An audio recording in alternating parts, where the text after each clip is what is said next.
Ciao. Mr. Fudd, for $50, have you stopped beating your wife? Answer yes or no. Why, yes. I mean, no. Well, that is, I've never... I think, oh, that'd be really cool to do that again. And then I'm like halfway through it, and I'm like, I've got a stack of paper over there. What am I even doing? Yeah, well. Chuck Joyner's here with us, everybody, wrapping up the week. My, how time flies. I know we've talked about you on Twitter. I know we've talked about your website. Is there any place else you want to send people, sir? No, just the socials as at Chuck Joyner. Just to clarify something, when we do the MacVoices live show Tuesday nights, 5 p.m. Pacific, 8 p.m. Eastern, it's on YouTube, and it's on YouTube as MacVoices TV. Oh, okay. Because that seemed like the thing to do at the time. And that's the URL, youtube.com/MacVoicesTV? Correct. Okay, cool. And if you want to be reminded, Chuck Joyner, at Chuck Joyner on Twitter. And away you go. Right, so I think you got to spin Wheel of Stuff once or twice. I think you did an album side for us. I'm not 100% certain about that, but I know that you have never thrown a dinner party on this show. For people who don't know, first of all, you must be new to the show, in which case, welcome. And second, what we do on Fridays now is we answer that question that, you know, it's kind of a party question. It's kind of a fun, I don't know, you're stuck in an elevator and you want to just, you know, keep the conversation going. The question I'm putting out to people is you can have 3 guests to a dinner party. They need to be real people or acknowledged historically as real people anyway. But, you know, don't worry about what time period they lived in. Don't worry about whether or not you natively speak their language or they speak yours. All that stuff will be taken care of by, you know, hand-wavy science fiction magic. 3 people you can invite to dinner, people you'd want to spend a couple of hours learning from, learning with, chatting with, things like that. I'm curious, Chuck, who is the first person that you would invite to dinner? I would invite my dad to dinner. Okay. But I would invite him at about age 23 or 24. Interesting. Okay. And I'm stealing a little bit from Allison Sheridan because she's, I believe, as I recall, she picked her granddaughter. And that really got me to thinking that, you know, my parents got married a little bit later. They had my sister and me a little bit later. And as a result, I knew my dad as, you know, I guess what we would commonly call middle age now and beyond. I never knew him like a lot of sons and daughters get to know their parents when they are younger parents. And I would love to sit down with my dad and just find out where his head was, what decisions he was making, what decisions he had made at that point in his life and the directions he was going. Because that seemed to be a period in his life that he changed directions a couple different times. And I'd love to know more about that. And it was something that unfortunately would have never occurred to me to discuss with him before I lost him. And I'm not even sure if it had occurred to me, if it would have made sense. But the more I've learned about my dad as I've gone on and seen pictures and, you know, different things going through family papers, I think it would have been really, really interesting to know the person that he was then versus the one he became when I became aware of him as a person. Interesting. Who's your second guest, sir? Second one would be William Gibson, the science fiction author. I've been re-listening actually because I tend to do audiobooks, but his material is so prescient in so many ways. I think there are things that he has not predicted, because that's not what science fiction authors do, but he has foreseen that we're just starting to maybe tap into. And he has a way of taking things that are part of our world now and extrapolating them out and providing detail on them or bringing them, showing maybe what they could do or what the impact they could have, good, bad, or indifferent, if they were taken to a much farther out logical conclusion. I just think he's one of the best things going out there as far as current science fiction.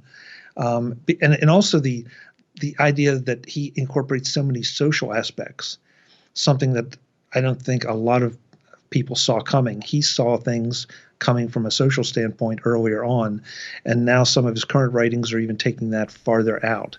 And I think it's going to be interesting to see, as we look back on his writings and where we all go with society and technology, just how accurately he portrayed it, or what the lessons we should have learned from him before we had made the mistakes later. Let me ask you a few questions, actually, because I want to say you said on this show a while ago that you reread Neuromancer, I want to say every year or two. Neuromancer is one of his earliest novels, maybe even his first novel, which I want to say hit somewhere between 81, 83, but he's still out there writing today. There's a period of time and that's the period of time. Do you still keep up with his current stuff as well? I mean, where are you on his growing body of work? Yeah, I keep up. I mean, it's, there's some authors, I think everybody does, when their book comes out, you want to gobble it up. So yeah, I do go back and reread Neuromancer, because I feel like that's, again, one of those, I'm not going to say it was his greatest work, but it certainly was the one that made a huge impression on me. Yeah. And again, continues to make impressions, because I think there are things, even in that novel, even this many years later, that we are just starting to see the beginning fringes of, that I will develop more as we go on. He didn't get everything right. Right. Or maybe he did. We're just not there yet. I'm not sure which. It's kind of fascinating, actually. There's a lot of talk lately of the metaverse, which I think, another name for that would be cyberspace. But the things that actually, treat cyberspace as space, not just, zeros and ones, that kind of thing. It kind of feels like some of his stuff may come back around. I'm curious, one other question before we get to your third guest. You've mentioned a couple of times some of the social things that he, sort of saw that a lot of us didn't. Is there one in particular that's poking at your head, or is it just that's a thing he does? I think it's a thing he does. It's the importance of social that I don't believe was there in any significant degree, at least not in my life, in my world, when I first read Neuromancer.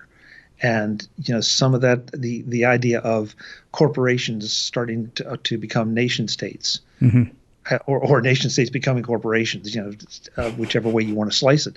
I feel like, okay, we're not quite there yet, but Apple, Microsoft, a few others, Google, Amazon, are they approaching a point where they could, buy a fairly large island and declare themselves independent corporation and hire, defense services out from some of the other major nations?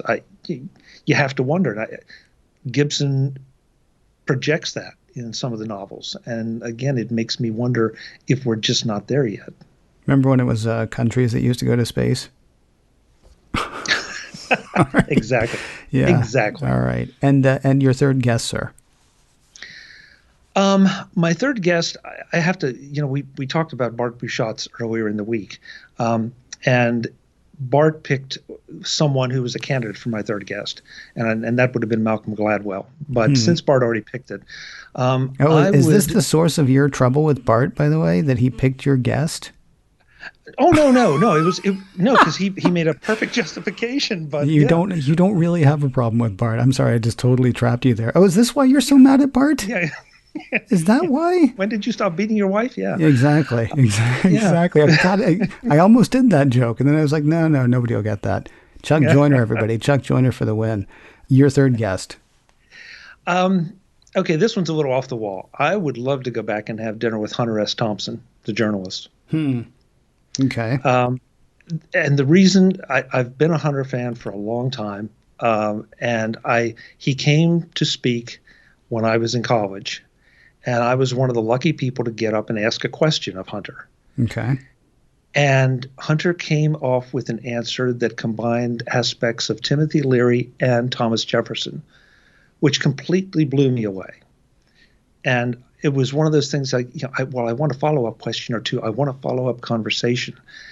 And the idea that Hunter did a completely different kind of journalism than what anyone had seen before, inserting himself into the story. Was that because why? I'd love to know why. What was this something that was conscious, or did it just kind of happen, or was it the drugs, or what? But I feel like, he was a trendsetter and a groundbreaker in journalism. I didn't necessarily always agree with his positions or his politics, but they were usually well thought out. Mm-hmm. I think it'd be fascinating just to sit down, and if you could keep him straight and sober long enough to hear, how his mind worked. Right. Let me ask you one other question, because I talked about this several weeks ago on this show, where I was like, I would want to invite my grandfather, but then I realized that I don't think my grandfather would actually have anything to say to any of the people at the table. I don't even know if they would get along. How would your dad get on with William Gibson and Hunter S. Thompson? Well, I invited my dad at 20, and so that's part of the problem. I don't know how my dad would have, I think my dad would have listened to Gibson and said, that's interesting, but I don't quite get it. Mm-hmm. And I don't think he would have known what to make of Hunter, just as if any of us would know what to make of Hunter. But yeah, that is an interesting question. Since it is a dinner party, the guest would have to interact. So well, yeah, that's fine. You could be like, oh, Dad, and then you could explain, and you guys could go on from there. Interesting. I think you're the first person to put two authors at the table, although I guess Hunter S. Thompson is a journalist. Well, anyway. It is an interesting table you put together. The hot dog and Chateaubriand cart will be by momentarily, so you guys pick out whatever you want there, as long as it's one of those two, and enjoy your dinner. And Mr. Joyner, thank you very much for spending time with us this week. Thank you, Ken. It's always a pleasure.